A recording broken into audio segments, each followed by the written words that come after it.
Rating is what determines a person's status in this world. It also ignites insatiable desires in people. Strength, intelligence. All of this becomes a subject of evaluation. Connections and wealth also play an important role. Even professions and positions are subordinate to this system. In this era, absolutely everything has its rating. The journey of one young man through this world begins. His story starts in the quiet village of Tori. There, the young man works hard, splitting firewood with an axe. This is Lowe. He is 16 and he has just finished his work. Lowe carries the firewood, and a fellow villager asks him for help next time. Suddenly, a girl appears and, shouting, attacks the one who asked. This is Yuna. She is 16, and she scolds the man for exploiting Lowe. The man justifies himself, saying Lowe is always daydreaming, and Yuna defends him. Yuna shakes Lowe, reproaching him for being too compliant, but he sees no problem. The girl softens, acknowledging Lowe's kindness, but clearly has something in mind. Suddenly, Yuna's face lights up and she exclaims, "Exactly!" Yuna whispers in Lowe's ear, suggesting they escape the village by a secret path. Their plans are interrupted by an old woman with a staff shouting categorically, "No way!" The old woman reminds them of the ban on leaving the village, waving her staff at Yuna. The man shouts for someone to calm Yuna down while she protests. The same man asks Lowe to help with water, and the young man immediately agrees. Yuna shouts that she and Lowe are the same age and should not drift apart, even if they are different. The girl advises Lowe to rest sometimes since he also has his own desires. Lowe, however, firmly tells the man that he will help anyway. The young man recalls how he lost his parents early and was left all alone. In the past, all the villagers accepted him as one of their own. Lowe explains that everyone cared for him and he wants to repay their kindness. With a smile, Lowe admits that he loves this village and all its inhabitants very much.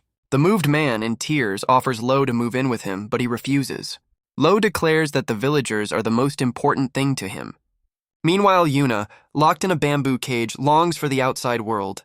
The old woman scolds Yuna in the cage, demanding that she take example from Lowe. Yuna wonders why they are not allowed to leave the village, since merchants come. The girl insists that the outside world is vast and does not understand their imprisonment. The old woman, with a serious expression, explains, "Because they hate us." Shaken, Yuna asks from the cage, "They hate? But who?" The old woman mysteriously replies that Yuna does not need to know that. Lowe by the well sees an ominous omen as words about time setting everything right are spoken. The young man finishes drawing water, submissively accepting his share.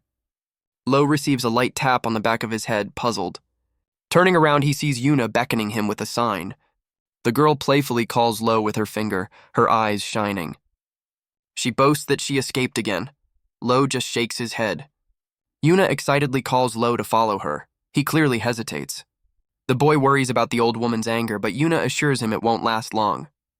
With a mysterious smile, she promises to show him something special. Lowe is surprised and slightly embarrassed by her offer. They walk together along a sunlit forest path. Yuna points ahead, drawing Lowe's attention to something on the way. Yuna points forward, exclaiming, "Right here!"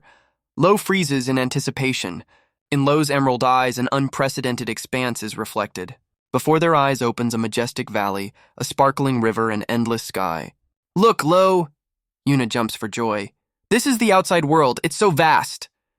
Lowe, stunned by the scale, just exhales, "Wow." Delight lights up the young man's face. He whispers, "Incredible." Yuna looks at Lowe with a gentle smile, happy at his amazement. Suddenly, the girl takes out a book. "By the way, do you know the rules of the outside world?" Sitting down, Yuna opens the book. "I secretly got it from a merchant. And it says that in the outside world, everything is decided by the ranking system." Yuna explains. Weapons, food, strength, wealth, everything in the world has a rating. Lowe is surprised, and Yuna adds, "Unlike ours, their rules sound fun." The girl is eager to become a ranked adventurer, to travel and compete. A spark of curiosity about this new world flickers in Lowe's emerald eyes. Lowe reminds her of the ban, but Yuna firmly declares, "I don't care, I'm going." Yuna's hand reaches out to Lowe, offering him to make a choice. "Come with me, Lowe," she calls. "Let's go on an adventure." Yuna insists that Lowe must see the outside world. He is confused.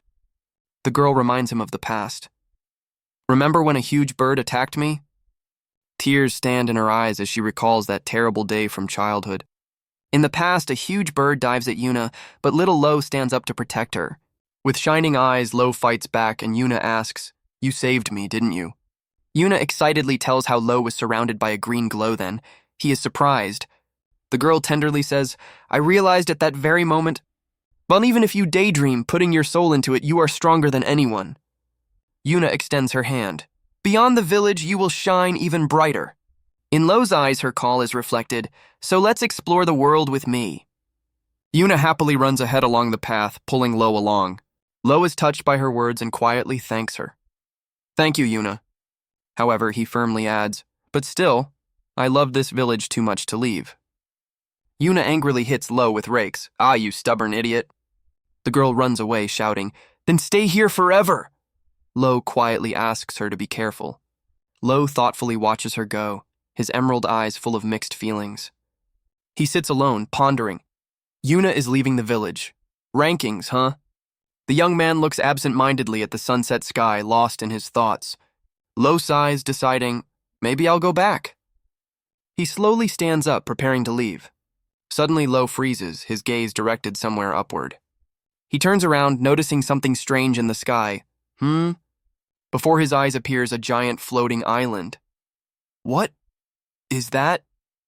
Suddenly, a dazzling pillar of blue energy bursts from the ground. A beam shoots from the mouth of a celestial monster. Lowe screams in surprise. The shockwave throws the boy back. He barely manages to shield himself. Regaining consciousness, Lowe asks in horror, "What happened? Is it gone?" Thoughts race through his mind. Yuna, grandmother, villagers.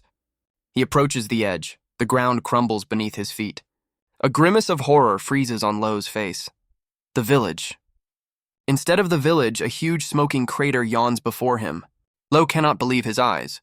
What is this? He stands at the edge of the abyss, whispering, "The village? It can't be." Lowe runs along the edge of the abyss, shouting in despair, "Yuna! Grandmother!" The young man's face is distorted with horror. He screams into the void, Is anyone here?" In his mind appears the image of little Yuna comforting him. "It's okay, Lowe."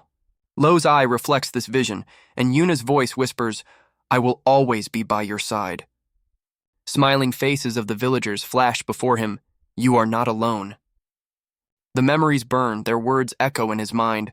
From this day on, we are family. Lowe falls to his knees. A heart-wrenching cry of despair bursts from his chest. Tears stream down his cheeks. He whispers in disbelief, Why? Why did this happen?"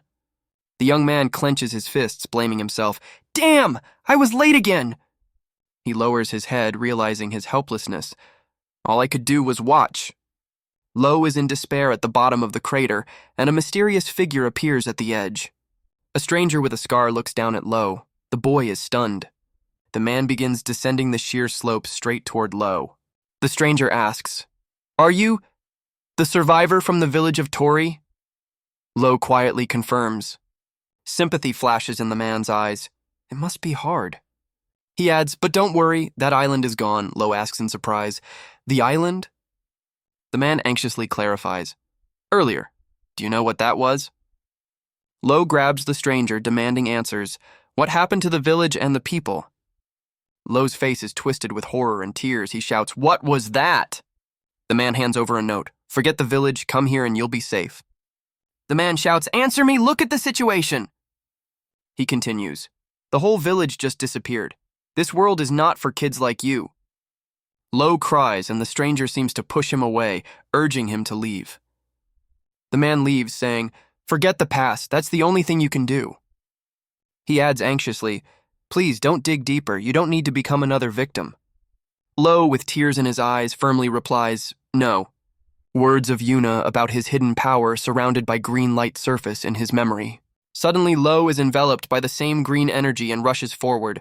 The man turns around. The stranger's eyes widen in surprise, seeing the transformed Lowe. Lowe, with determination in his voice still crying, says, "How could I ever forget?" Lowe, surrounded by a green aura, vows, "I will go to that island and bring everyone back, no matter the cost." Memory, little Lowe stands amid ruins. The inscription reads, "When I was little." Close-up of young Lowe's face as he recalls, "My parents died in a landslide." The boy sits alone in the dark, a beam of light illuminating his curled-up figure. Someone's hand rests on lonely Lowe's shoulder. He continues. I was completely alone. Villagers surround little Lowe with care, but they took care of me. Yuna's radiant smile with flowers in her hands lights up his memory. Yuna was always... Lowe looks at her, recalling the warmth, by my side. Faces of all the villagers appear before his eyes. They were kind people who couldn't ignore someone else's suffering. Lowe, still glowing green, looks at the stranger. All of them. How could I ever forget? Lowe, engulfed in green light, shouts, I will go to that island and bring everyone back, no matter the cost. The stranger's eyes widen in amazement. What an incredible amount of prana! The man sees how Lowe's powerful aura distorts the space around him. Lowe stands in a stream of energy, and the narration explains, prana is... A book opens before us. The mental energy of living beings, possessed by all but recognized by few. Talented people using prana are shown, one in battle, another in music. Although prana is usually invisible, Lowe's energy is so strong it is visible to the naked eye. Powerful individuals can make their prana visible, and some races possess special, unique prana, possibly like the villagers of Lowe's village. The stranger clicks his tongue, his gaze tense. So, this is the survivor from Babel. The stranger reflects, I wanted to protect him, but he would have managed on his own, not knowing the whole truth. Suddenly, a sword pierces the ground before Lowe, surrounded by green aura, and another flies toward him. The man challenges, if you want to go to that island, pick up the sword. Through a red aura, he promises, if I see potential, I will train you. Lowe, sweat on his temple, looks determinedly at the challenge thrown to him.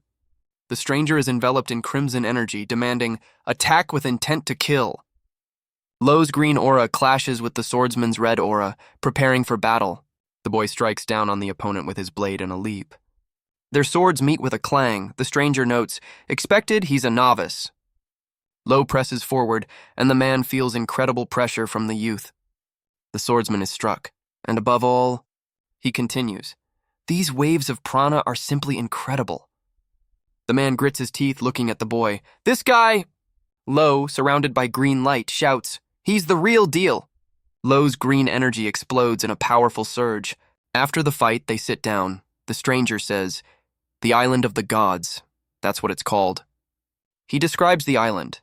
Usually it drifts in the sea, but sometimes it appears, wiping everything around. The man bitterly admits, I tried to prevent it, but I was late again. He shares a theory. People surrounded by that light might have been taken to the island of the gods. Lowe asks, so if I touch the light, but the man interrupts, that's just a theory. Lowe asks, so what should I do? And the man replies, first, there is a direct path. The swordsman explains, you need to get into the top 10 of the adventurer's ranking. Lowe thoughtfully repeats, adventurer's ranking. A ship sails through a storm, and the stranger explains, adventurers explore uncharted territories.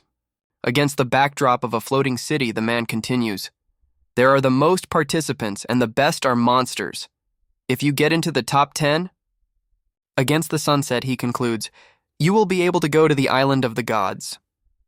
The swordsman sternly adds, the island of the gods is the #1 danger zone. Almost no one has returned from there. He looks at Lowe challengingly, do you still want to go there? Lowe, without hesitation for a second, firmly answers, yes. The swordsman's eye narrows, assessing the boy's unwavering determination. The swordsman offers, all right, from now on I will train you for a year, but I can only teach you swordsmanship. He continues, looking at Lowe. So after a year, use me as a stepping stone and climb the adventurer's ranking yourself. The man proudly introduces himself. I am Adol, the #1 knight in the ranking, the strongest knight of humanity. Adol asks the surprised boy, what's your name, kid? And he answers, Lowe. They shake hands against the sunset. Adol warns, Lowe, I won't go easy on you.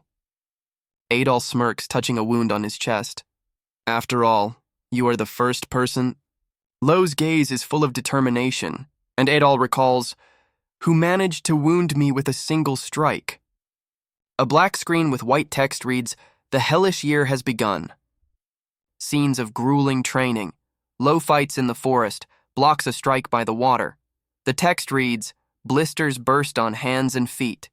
Lowe faces a sea monster, falls from a cliff, fights a dragon. The text continues, "While muscles tore, bones shattered, and blood flowed from every wound."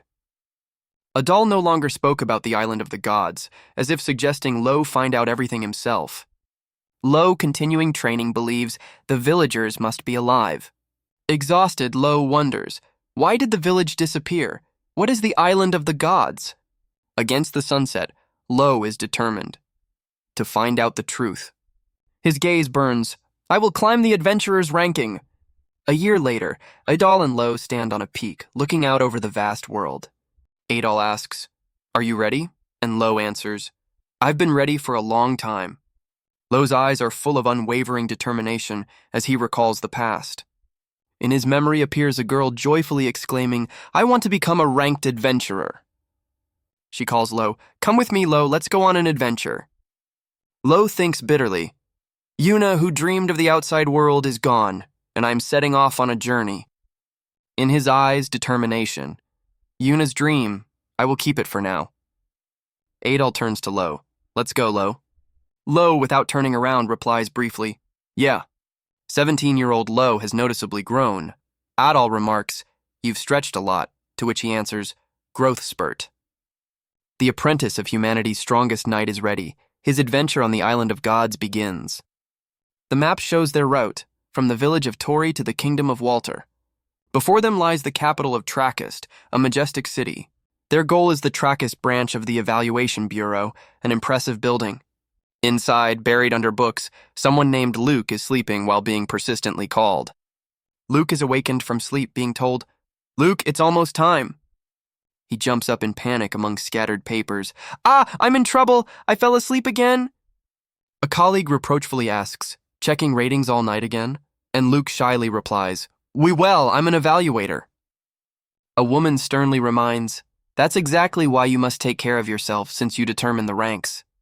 A golden badge with a crown symbolizes the prestigious profession, evaluator. Evaluators travel the world, assessing skills and updating ratings, requiring knowledge and honesty. To judge others, evaluators themselves undergo the strictest checks and tests. It is one of the most difficult professions, available only to the chosen and those who pass selection. Luke resolutely declares, "I may be a low-rank evaluator, but to reach my goal, I will work hard." When asked, "What do you want?" Luke enthusiastically answers, "Well, a lot of things." Luke's colleague shares a career growth secret: find a talented fighter. "Your standards are too high, Luke," she reproaches, but he counters, "Today's fighters are just boring." Luke laments. Battles for ratings used to be fiercer, but now the top ranks are stagnant, devaluing evaluators' work. With burning eyes, he proclaims, "The value of ratings lies in their constant updating." "You're just a ratings maniac," laughs the colleague, and Luke proudly confirms, "Yes." Dreamily, he says, "I'm looking for a star that will shake up all the lists," and they approach the door. "Maybe that star is already here," the colleague says intriguingly, opening the door. Behind it is a huge hall packed with awaiting adventurers.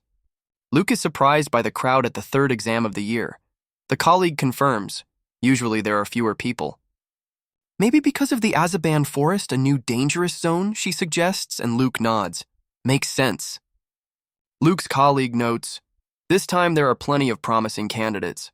She points to Ul Darkis, mercenary number 753, leader of the Scarlet Wolves, the country's best rookie.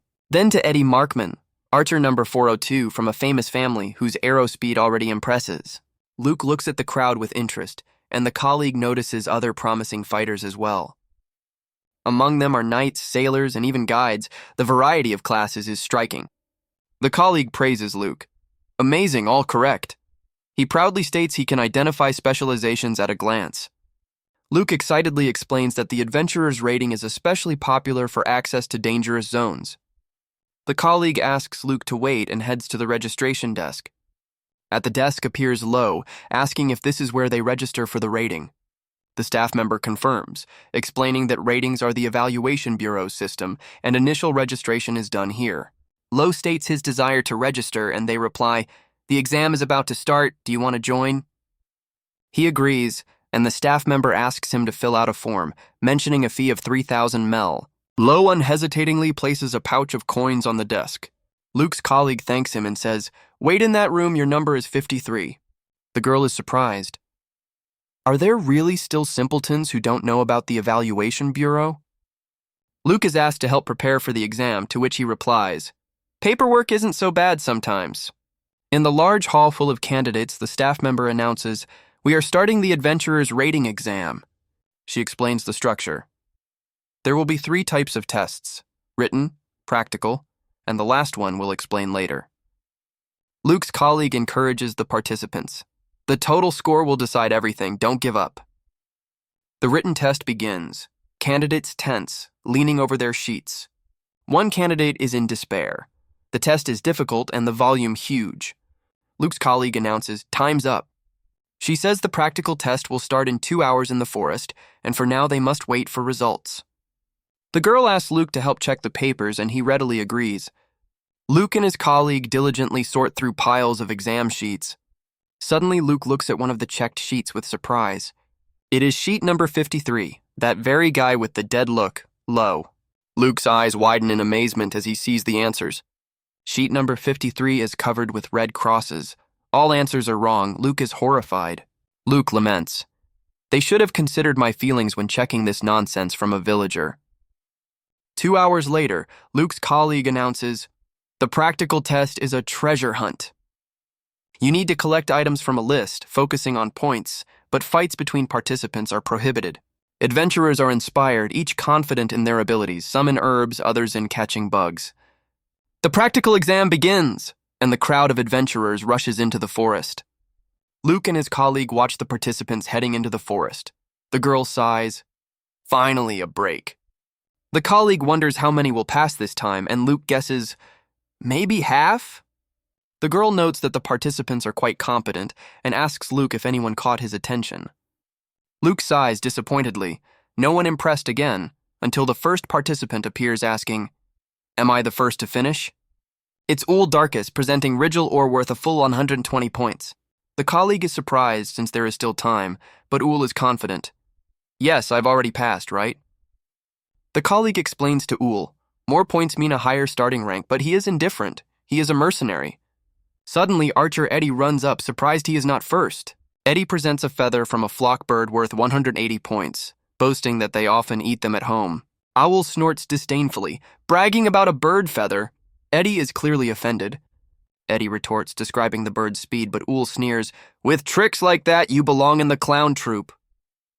A quarrel breaks out. Luke's colleague notes, "Ranking fighters have a lot of pride." The female staff member next to Luke's colleague says shyly, "Huh?" The gazes of Ool, Eddie, and the colleague turn afar. Ool says in surprise, "Oh." Lowe appears dragging a huge bear carcass, shocking the others. Lowe resolutely hauls the giant beast through the forest, leaving everyone behind. Lowe calmly drags the bear carcass, shocking the onlookers. He explains, "I didn't know how to remove the gallbladder, so I brought it whole. Is that allowed?" The staff member, stunned, only nods. Yes, that's fine." "Gallbladder of a red grizzly, 300 points. The others are shocked. "He killed a grizzly alone?" Luke's colleague is surprised. "You recognize the red grizzly even though you failed the written test." Lowe calmly replies, "They often appear near my village, so I know them." The female examiner asks Luke, "Did you see how he fought?" Luke confirms, "Yes, it happened right in front of me." He adds with a stunned look, "But I can't say I really saw it." A memory, Lowe draws his sword before the attacking giant grizzly. Luke recalls Lowe swung his sword, and the grizzly was defeated in an instant. Luke's colleague looks thoughtfully, clearly impressed by the story. An hour later in the underground training center, the examiner addresses the candidates. She explains, "Adventurers must beware not only of beasts but also of people. An adventurer's mission is to explore new lands, often uninhabited. There they face bandits and pirates, and strength is needed to survive. Therefore, the final test is training battles. You will fight each other." Lowe understands. This was kept secret to avoid fights in the previous stage. A big guy approaches Lowe with a challenge. "Hey you, fight me." He mocks, "You just picked up a stone? Mercenaries are all blowhards." The big guy lunges at Lowe, shouting, "What kind of third-rate ranger are you? I'll crush you!" Lowe calmly blocks the big guy's strike with his sword sheath, pushing him away. The thug flies back with a distorted face while Lowe stands unmoved. Lowe apologizes to the examiner. "Sorry, I couldn't tolerate the insult." The examiner thinks, considering his previous scores, he would have failed anyway. Third rank is monster level. The girl wonders who will be Uhl's opponent, guessing it will be Eddie. Luke approaches the colleague examiner with an unexpected request. He asks, "Can I choose the fighters for one of the matches?" The girl is surprised.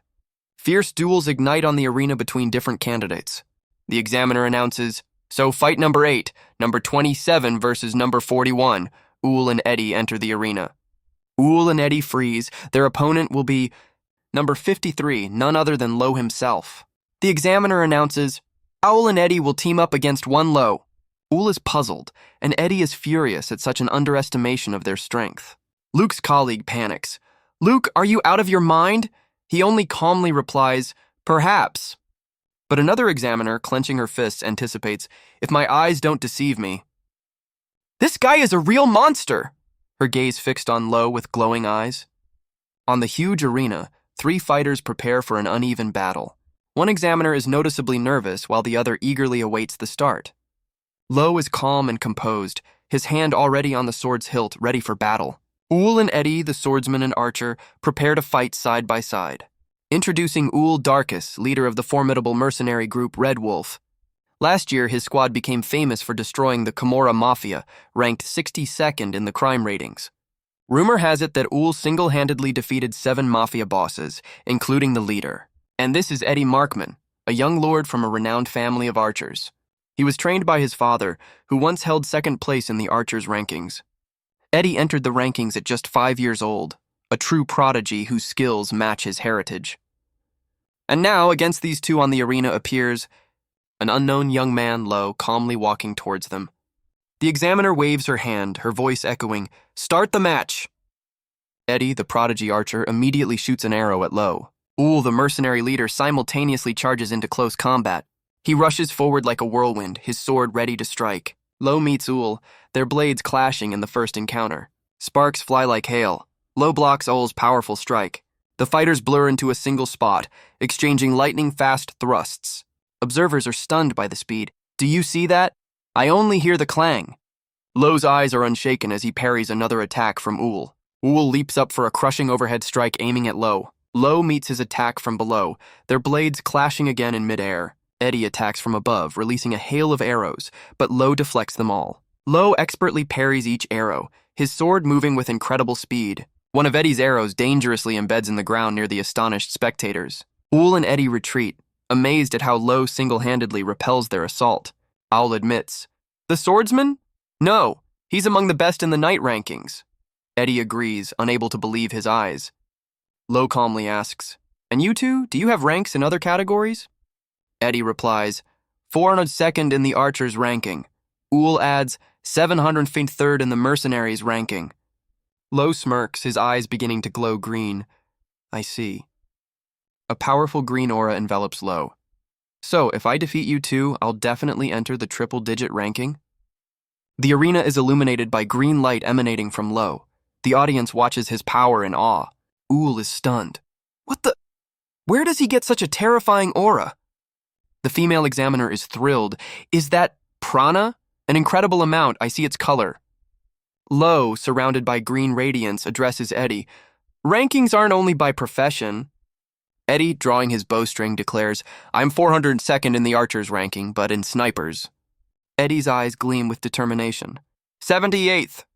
He aims for a precise shot. Lowe, surrounded by light, easily deflects the arrows. Eddie falls to the ground. Lowe stands calmly over the defeated Eddie. Uhl watches tensely. All looks at Lowe in confusion, not understanding what happened. Uhl and Lowe face each other again, Lowe's green aura still glowing. Lowe swiftly rushes past Uhl, leaving a green trail of energy behind. Uhl shouts, "Wait!" Lowe's blade freezes at his throat. From above, Uhl is seen dropping his sword and raising his hands. "I surrender." Uhl explains, "I still have work, can't pass out like that guy." Lowe calmly looks at the surrendering Uhl, his sword still ready. Lowe lowers his sword, sheathing it. Understood. Ool, shaken, watches Lowe's retreat, thinking, "Why, what a monster." Lowe stands alone, his aura fading, while Ool still can't believe it. Who is he anyway? The spectators are shocked. Unbelievable. He defeated 2 from the triple-digit ranking. The female examiner, who watched eagerly, decisively announces, "Enough!" Another examiner raises her hand. "Winner, number 53. The examiner with glasses shouts, "Luke, where are you going?" The boy in the cap is already rushing up the stairs. Luke finds himself in a room full of equipment in front of a huge glowing monitor. On the screen is the inscription, "Exclusive Evaluators Database with a list of profiles." Information reflects in Luke's eye. Examinee number 53, Luke studies Lowe's data. 17 years old, no ranking experience, but with such skills. The Bureau also knew little about him. Luke's hand on the mouse, he thinks, not a criminal, not from a special clan. Luke's eyes light up with excitement. Jackpot, where was this talent hiding? Luke bursts into the room shouting, "Lowe Tooley, be my exclusive protege!" But Lowe is already surrounded by a crowd of evaluators, all offering their services at once. Luke in despair. Damn, I'm late. His face shows complete disappointment. Luke yells at the evaluators, "Do you even check the biography before making an exclusive offer?" Lowe asks in confusion, "What is an exclusive evaluator?" Luke, pushing through the crowd, rushes to Lowe. "I'll explain everything." Luke explains, an exclusive evaluator works with one fighter, regularly updating their rank. Usually, to update a rating, you have to wait for an evaluator from the special bureau. Example, a bureau evaluator records the rank increase of an enthusiastic warrior. Luke winks. But with an exclusive evaluator, the rating updates on the spot anytime. Luke boasts about the rank tell device, so you'll always be up to date with the latest data. Luke persistently offers, if you want to raise your rating effectively, hire an exclusive evaluator. Lowe thoughtfully repeats, "If I want to raise my rating effectively." Lowe looks at Luke, setting a condition. "I have one requirement." Surrounded by evaluators, Lowe asks, "Is there anyone here?" Lowe continues decisively, "Who can help me enter the top 10 of the adventurer's ranking?" Luke and the other evaluators are stunned by Lowe's bold request. Lowe repeats his condition to the crowd. "There is one condition. Is there anyone here?" His gaze is firm. "Who can get me into the top 10 of the adventurer's ranking?" The evaluators whisper among themselves. One objects, "The top 10 is full of monsters. One duel won't be enough." Lowe silently considers their skepticism, his determination unwavering. Luke, eyes wide open, seems to make a decision. Lowe turns to leave, but Luke, clenching his fist, calls out to him. Luke shouts, "Wait!" and rushes forward, leaving the stunned evaluators behind. From a bird's-eye view, Luke is seen catching up to Lowe on the way to a majestic building. Lowe turns at Luke's call, his gaze calm but wary. Out of breath, Luke asks Lowe, "Why are you so eager to get into the top 10 adventurers?" Lowe replies coldly, looking at the city in the distance, "That's none of your business." Luke doesn't give up. "Then let's make it my business." With burning eyes, Luke declares, "I will become your exclusive evaluator and get you into the top 10. Lowe looks intently at Luke, his green eyes assessing the boy's resolve. Lowe turns away, saying, "I don't want to put a kid in danger." Luke is stunned. Luke shouts indignantly, "A K-kid? I'm an evaluator, by the way, and honestly, you're just a kid, too." Lowe cuts him off. "Even if you weren't a kid, I'm not going to hire anyone." He adds, turning away, "I don't want to drag others into this." Luke shouts after him, "But I have something I must do!" With burning eyes, Luke declares, "A mission I will complete even at the cost of my life. And for that, I want to team up with you, Lowe." They stand on the stairs, the city spread below, bathed in the sunset light. Luke clenches his fists. "I will go to that island, and I swear I will bring everyone back." His determination is unshakable. Lowe, looking at Luke, thoughtfully says, "I also have a task I must finish." The two stand before the majestic guild building, their silhouettes against the blazing sunset. Luke extends his hand with a smile. "Luke Ameldia, I will get you into the top rankings." Lowe looks at Luke's hand and replies, "I am Lowe Tooley," accepting the offer. The handshake between Luke and Lowe seals their pact against the shining sun. Night falls over the city, illuminating the cozy building where the heroes have stayed. Luke excitedly shows Lowe their new room. So, great room, right? Luke explains he rented it for a few days to serve as their temporary base. Lowe thanks him, noting his business qualities while Luke, embarrassed, jumps on the bed. It's nothing. Luke recalls Lowe's condition, a 1-week trial period which surprised him greatly. Luke resolutely declares he will prove his competence in a week, and Lowe himself will beg him. Lowe calmly replies, "That would be nice," again irritating Luke. Luke notes that although Lowe is a strong fighter, he is a bit absent-minded otherwise. Suddenly, Luke remembers something important, exclaiming, "Ah!" and reaches into his pocket. Luke pulls out the rank tell and announces, "The test results are ready." The device screen displays Lowe's new rank, 2728th place. Luke congratulates Lowe, saying that for a newcomer, this is an excellent result. Lowe is surprised. "I thought it would be a 3-digit number." Luke is puzzled. The fighter explains that his opponents in the test were in the 3-digit rankings. Luke explains, the adventurer's ranking is the most competitive due to the large number of participants. The evaluator shows that Lowe has other rankings too, for example, 58th place in sword speed. Lowe calmly says, "I see." Luke emphasizes that this is a sign of talent. The adventurer wonders if his past opponents have similarly diverse rankings. Luke shows the profile of Ul Darkis, mercenary, 753, swordsman, 521, and other unexpected ranks. Luke shows the profile of another adventurer, Eddie Markman, with a bunch of rankings, including mushroom cultivation. The evaluator suggests that Lowe also register in several rankings to make job hunting easier. Lowe cuts in, "I'm not looking for a job." Luke, sighing, replies that he thought so. Luke points upward. "You want to get into the top 10 seekers as fast as possible." With shining eyes, Luke exclaims, "You're going to the Island of Gods!" Lowe is surprised. "How do you know?" Luke explains that it's the only privilege of the top 10. Lowe, after a moment's thought, briefly agrees. "All right." Luke happily promises, "Then I'll tell you about my circumstances too." The appraiser considers it fair, but adds that his situation is complicated for a newcomer. Luke's expression becomes serious. "What I'm chasing is the darkness of the rankings." Lowe waves it off. "It doesn't matter." Luke is puzzled by the darkness of the rankings. Luke changes the subject, asking where Lowe learned to wield a sword like that. Lowe replies that a year ago he became a pupil of the knight Adol, which shocks Luke. Luke grabs Lowe. "Adol? The #1 knight himself?" Lowe calmly confirms. Lowe doubts the significance of a year's apprenticeship, but Luke insists. It's sensational. Luke shows Adol's profile, explaining, he is known for not teaching swordsmanship to anyone. There were rumors that Adol was waiting for a successor, which is why knights desperately strive for the top. Luke is stunned. If other knights find out Lowe is Adol's heir, they will faint. Lowe calmly asks if Adol is really that great, and Luke enthusiastically shouts that he is the strongest in the world. Lowe recalls how he defeated Adol with a sword. Adol acknowledged him as the first to beat him with one strike. Luke shouts, "Lies! Impossible!" Luke is shocked by Lowe's words, muttering, "How can you be so calm?" and again checks rank tell. On the rank tell screen is Lowe Tooley's profile, a name registered in the database for the first time. Luke looks intently at Lowe, suspecting, is that surname a pseudonym? Memory. Adol asks Lowe about his surname. Lowe doesn't understand what he means. Adol advises, if you want to go to the Island of Gods, call yourself Lowe Tooley.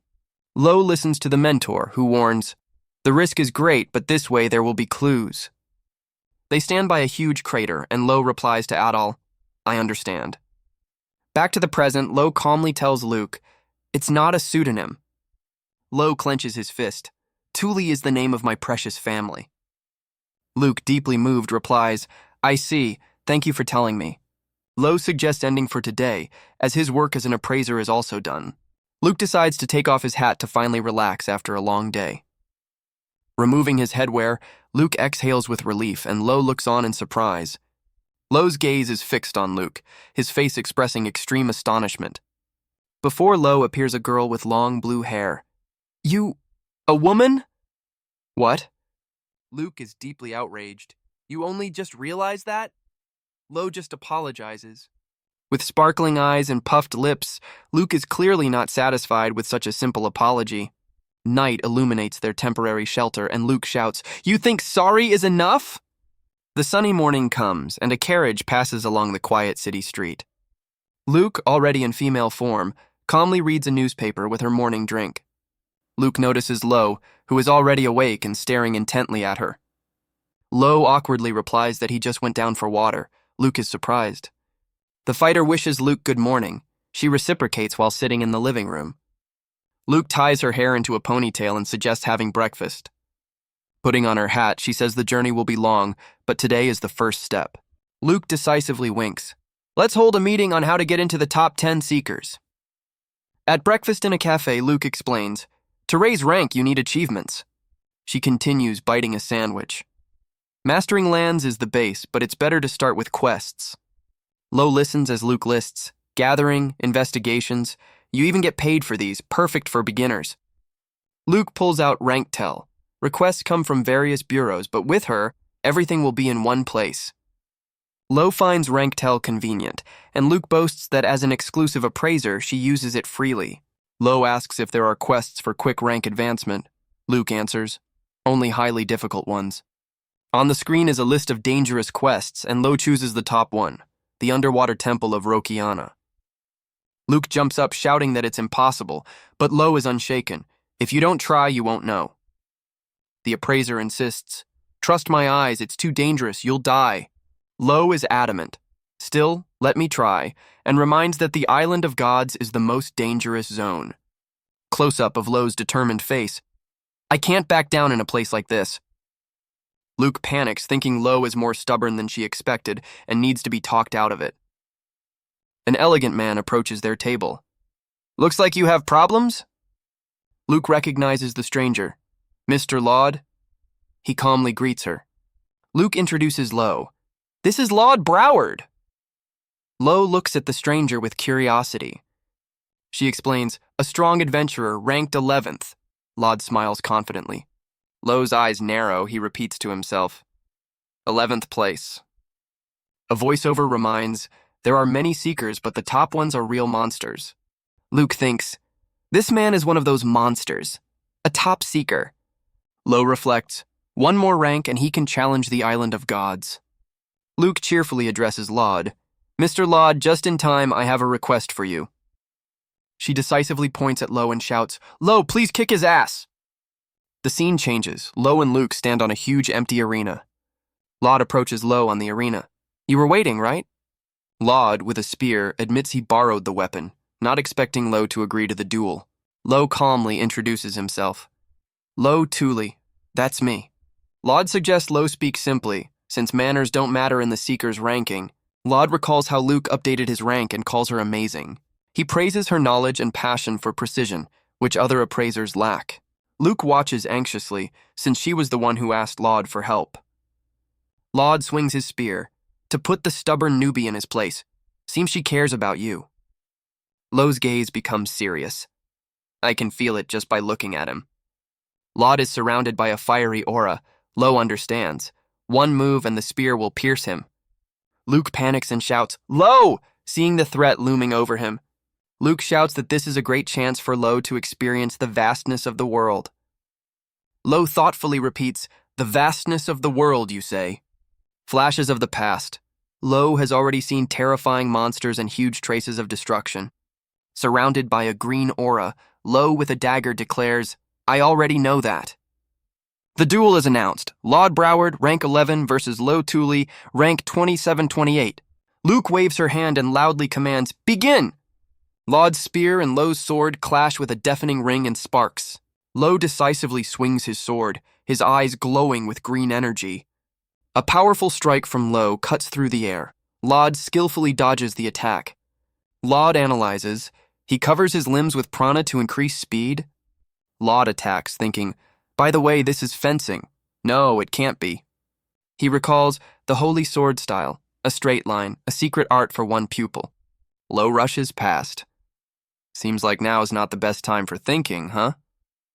Their blades clash again with a deafening clang, sparks flying in all directions. Laud calmly remarks, I'm quite relaxed. Lowe barely holds back the pressure. The fighters circle the arena, exchanging quick strikes in a whirlwind of energy. Laud parries an attack, admitting, but judging by his prana, he has more than I do. He continues analyzing, looking at Lowe's green glow. Moreover, that shimmer. Laud jumps back, creating distance between him and Lowe. Looking at Lowe, Laud suddenly asks, "Which tribe are you from?" Lowe is surprised. Laud states, "Pretending to be a fool won't work. The prana shimmer is not acquired." He grips his spear. "Well, suit yourself. If you don't want to say, I'll find out myself." Laud, spear in hand, asks, "You also master the arts, right?" Lowe looks puzzled and a bit sweaty. "The arts?" Laud's face glows golden as he begins to chant a spell about a galloping horse. A powerful fiery aura bursts around Laud. Lowe watches in shock.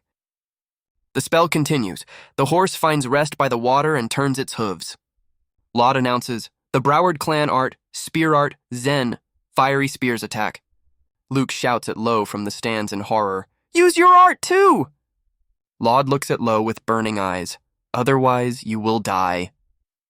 Lowe, sword ready, sweat dripping down his face, gaze full of determination. He rushes through the fiery barrage of spears. Luke watches anxiously from the side. Laud adjusts his glasses.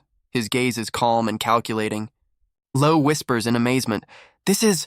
Realizing the power of the attack, Laud directs his spear, releasing countless golden energy projectiles. Lowe desperately defends with his sword. Green flashes reflect the golden spears. Laud confidently states, "An ordinary sword won't stop this technique, it's not enough." A golden rain of spears pours down on Lowe, filling the arena with light. Lowe fiercely cuts through the flying spears, his movements full of desperation. The arena is covered with craters. Laud stands unharmed. Lowe breathes heavily after deflecting the attack. Lowe looks ahead with unwavering determination, a drop of sweat running down his temple. Memory. The mentor tells Lowe that he still handles prana roughly. The mentor continues, "But once you get used to it, you'll be able to master the techniques." Young Lowe in the past asks in surprise, "Techniques?" The mentor with a sword enveloped in a red aura commands, "Watch closely." He demonstrates a strike, explaining, "This is the simplest one to start with." In the present, Lowe, engulfed in green flames, swings his sword for a powerful attack. Lowe unleashes a giant vertical slash of green energy onto the ground. Laud, amazed by the speed, manages only to say, "Fast." Laud sharply thrusts his spear, trying to block the approaching wave of energy. Lowe unleashes the full power of the green slash. Laud barely blocks it with his spear. Laud is thrown backward. Golden spears shimmer behind his back. An explosion of golden energy surrounds Laud, thrown back by the powerful attack. Lowe's giant green wave collides with Laud's golden barrier. Laud notes the supersonic speed of the strike, but he still holds on. Lowe finishes his incredible strike, leaving an emerald trail behind. Lowe shouts fiercely as he parries a counterattack. Sparks fly from the sword. An invisible force throws Lowe backward. He tumbles across the arena. Laud stands unshaken, acknowledging Lowe's strength, but his arsenal is not yet exhausted. Laud clenches his fist. However, the wall before you is too high. Laud summons dozens of golden swords surrounding Lowe in the arena. Luke watches in horror as the deadly art unfolds. Lowe looks up in despair at the golden threat looming over him. Laud adjusts his glasses. Don't underestimate the adventurer's ranking. A golden rain of swords rushes toward the defenseless Lowe. In Lowe's eyes reflects inevitable defeat. Damn! Powerful strikes of golden blades shake the arena, raising dust. Lowe lies defeated in the center of the crater, surrounded by remnants of the attack. The winner is announced, Laud Broward, adventurer of the 11th rank. Laud addresses Luke. Satisfied? Yes, thank you, he replies. Luke turns to Laud. Lowe must have realized everything by now. He continues, looking at the defeated Lowe. You were confident until the end. A shot of sleeping Lowe. Luke finishes the thought, that this guy would win, right? Laud explains to Luke. However, this was inherited by the adventurer. Luke panics, clutching his head. Laud grimly adds, in the worst case, he will die. Laud thoughtfully says, if he were a knight, things might have been different, but... Luke looks surprised, not understanding what Laud is implying. Suddenly an image of Lowe appears, resolutely stating, there is something I must do. Laud, standing next to Luke, unexpectedly admits, I believed in Lowe not because of the holy sword style. He continues, puzzling Luke. But because I heard, he landed a clean hit on your son. Luke reflects on the defeated Lowe. Impossible, with his skills that makes no sense.